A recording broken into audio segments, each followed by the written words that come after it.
All right, so now let's go into the economics of disease control and why disease eradication is so difficult, even for diseases that are in theory eradicable.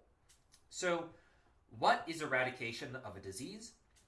If a disease is eradicated, that means we've eliminated all possibilities of new infections of a disease, right? So, normally, this is going to require eliminating all human and non human reservoirs of a disease, right? So, just side note, this is going to make diseases that can pass from animals to people, like for instance malaria or avian flu, extremely difficult, right? Because it's one thing to be able, like, it's hard enough to eliminate diseases in humans.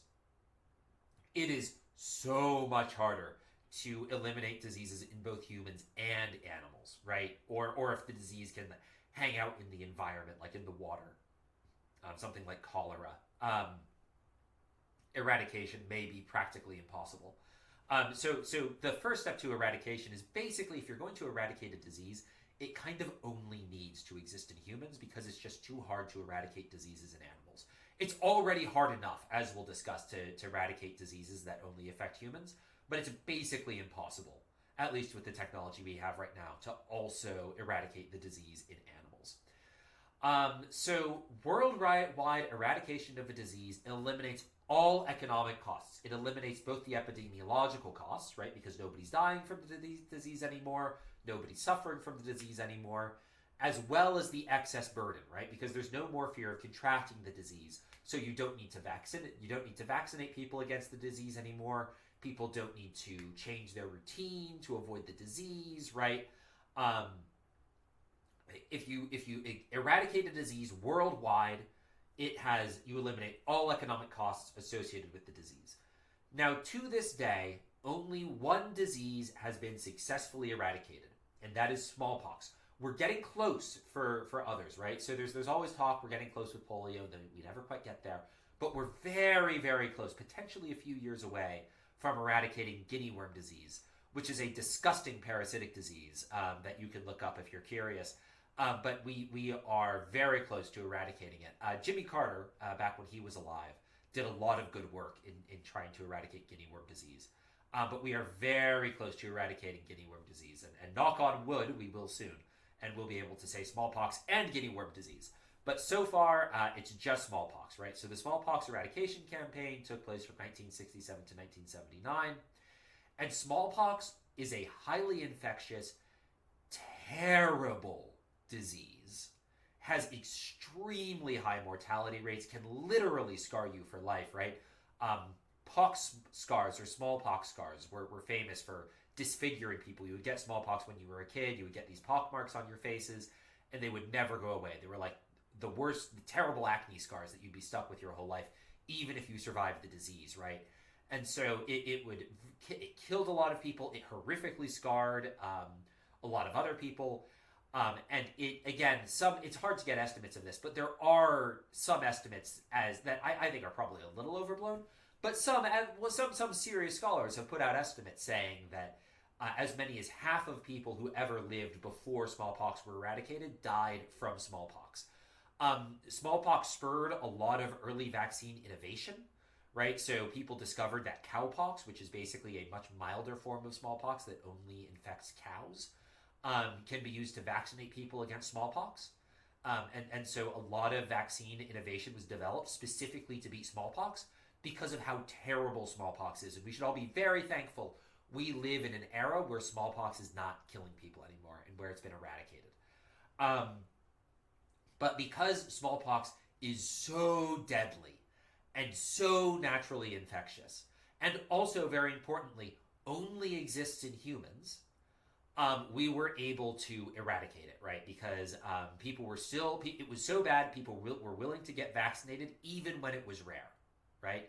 And so even when smallpox was rare, people were still willing to get vaccinated because of how terrible that disease is, right? Again, as I mentioned earlier, there are people who believe that the collapse of the Incan Empire, which is a very prosperous, wealthy empire in South America, predating the conquistadors, that collapsed basically as soon as they showed up. Maybe even the collapse may have started even before, but it basically collapsed internally. that collapse may have been due to over half of the nobility dying due to smallpox, right? It is sort of, by many metrics, the worst disease in human history. And it's dead. It's gone. I believe the Russian government has some, and the U.S. government has some in like highly secure labs in tubes. And I don't think either of them are going to give that up anytime soon. But smallpox is gone. It's eradicated. Because it's eradicated, we no longer get smallpox vaccines, right? Smallpox has no epidemiological costs because nobody's getting it anymore. Even though if somebody were to get it, the epidemiological cost would be insanely high. Chances are they'd probably die from it. And it also has no excess burden because we don't spend any money preventing smallpox because it's been destroyed. Right? So smallpox we successfully eradicated, but that's effectively the only time we've done it, right? So why is eradicating a disease hard?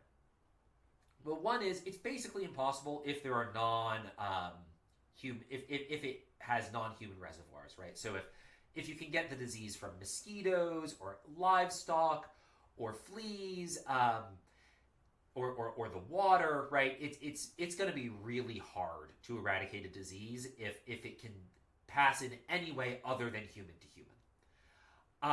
So already that takes a huge number of diseases just off the table for eradication, right? It needs to be something like smallpox, which can really only spread human to human.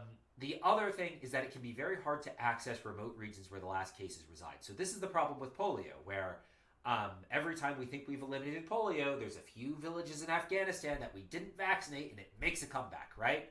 Or Pakistan, that we didn't vaccinate and it comes back, right? So it can be really hard to get to those last few regions where the last few cases reside, and can not only get there, find them, right? Because it can be difficult just to find these places, but also then convincing these people who, have not had a lot of contact with outsiders, right? They're by definition remote, hard to get to places.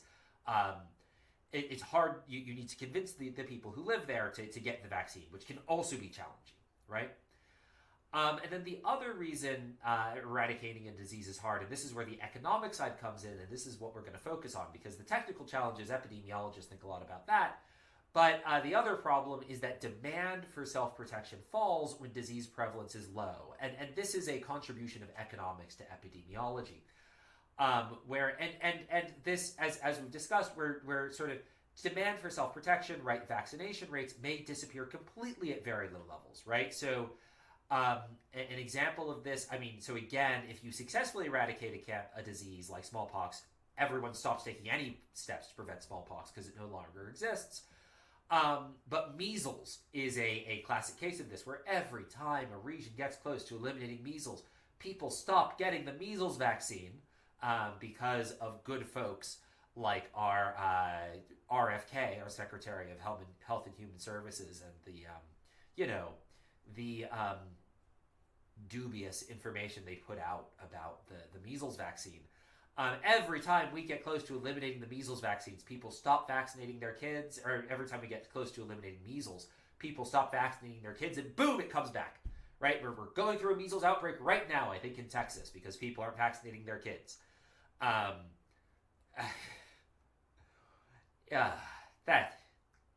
It's really frustrating. But the point is that eradication campaigns become more difficult the closer they are to success. So it's really, right, eradication campaigns can make tons of progress in the first few years, and then that progress can fall off or even reverse after those first few years, right? So eradication campaigns, in other words, they become victims of their own success, where if they're successful, right, they reduce the prevalence, and people respond to the reduced prevalence by taking riskier behaviors, right, or stopping to take precautions like getting vaccinated. So what did this look like in a graph, right? So, right, we have campaign begins here, right? Campaign is initially very successful, right? Vaccination rate starts off high, prevalence rate starts off high. As the high vaccination rate decreases the prevalence, but as the prevalence decreases, the vaccination rate decreases. All of a sudden, prevalence makes a comeback. Vaccination rate goes up again as the prevalence goes up, because people are like, oh, measles is back. Got to vaccinate my kids. And then, oh, measles prevalence goes down, and people are like, oh, I can stop vaccinating my kids. And then people stop vaccinating their kids, so prevalence goes back up. And then people are like, oh no, measles is back. Got to vaccinate my kids. And then, prevalence drops again because all the kids are vaccinated. And people are like, oh, okay, I don't need to vaccinate my kids anymore. And then people are like, oh no, measles comes back. I gotta vaccinate my kids, and so on, and so on, and so on, and so on. Right? So it's a vicious cycle, and that can make eradication very difficult. We have similar problems with polio right now.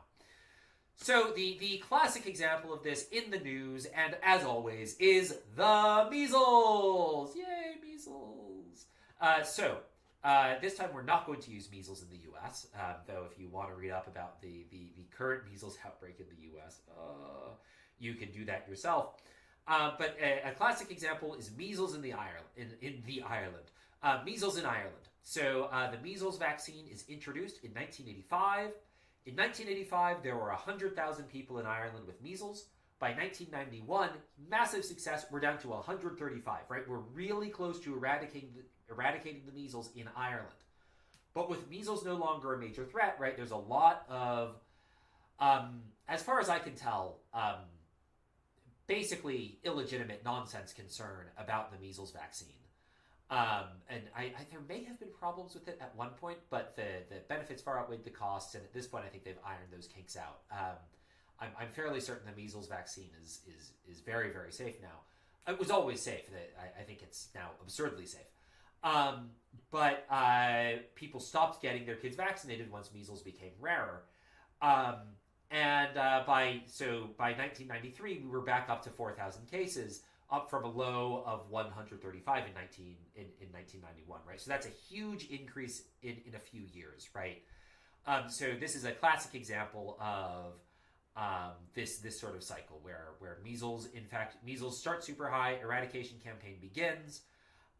We almost succeed, people stop vaccinating their kids, and then measles comes back, right? Another example, and this is a more successful example of a disease intervention, is conditional cash transfers in Nicaragua. So in the early 2000s, Nicaragua had a really high prevalence of TB, measles, and polio. And all of these diseases you can vaccinate it against. And they're in principle, there's no reason you should have high prevalence for any of these diseases anymore. And so the government basically began a conditional cash transfer where they would hand you money if you agreed to get a free vaccine. So this effectively drove the price of a vaccine below zero, right? So if you remember from a few homeworks ago, there was that question where the optimal price setting strategy for the drug company was not just to give the drug away, but to basically strap wads of cash to the drug and hand it out to people, right? And some of you reasonably said that's ridiculous. That would never happen. This is an example of effectively the Nicaraguan government strapping wads of cash to vaccines and handing people wads of cash in exchange for getting vaccinated. And these were substantial cash transfers, for the record. I think about they made a substantial portion of yearly income for these admittedly very poor farmers. And in response to to the price of a vaccine going below zero, this is a very high subsidy, vaccination rates soared above 95% for each disease, right? And as a result, right, the prevalence of these diseases crashed because of the vaccine subsidy. What are the welfare implications of eradication, right? So a few things. First is each case of a disease causes negative externalities, right? So if you have the disease, you can spread it to me, right? And so diseases have negative externalities, right?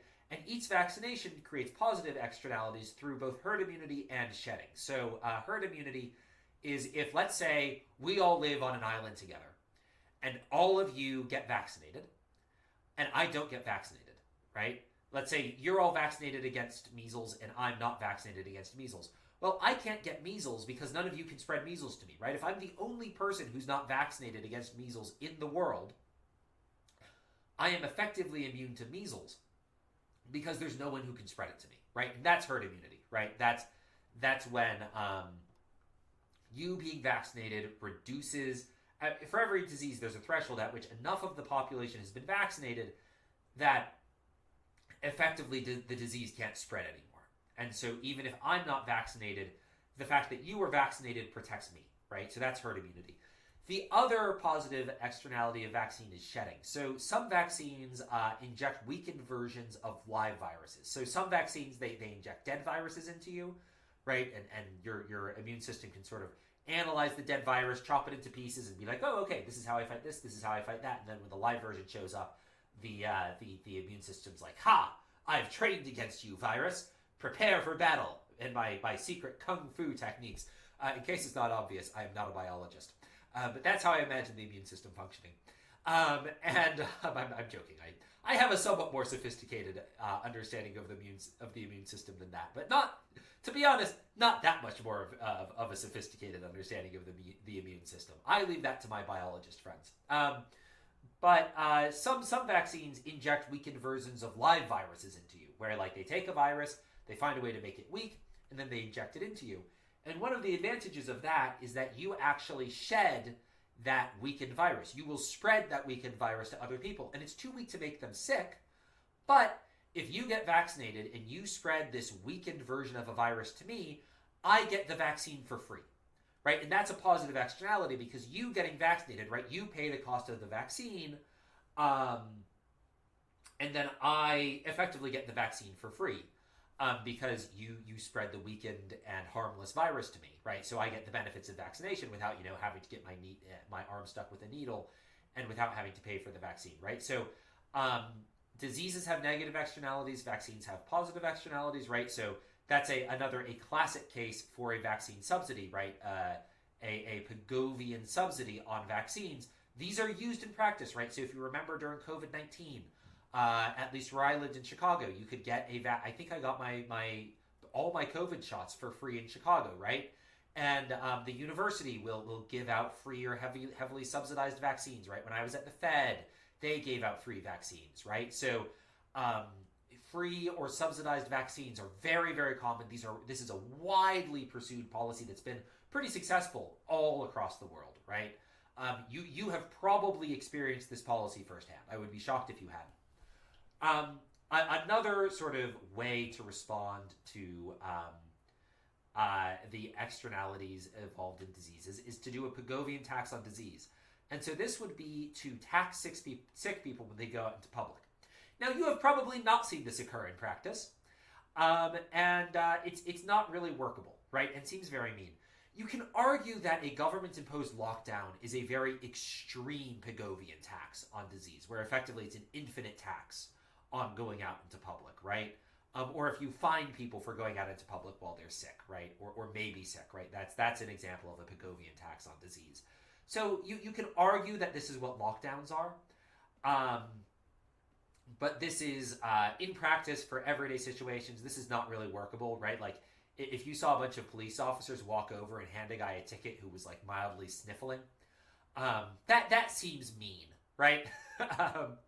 That's kind of a mean thing to do, and also just not practical, right?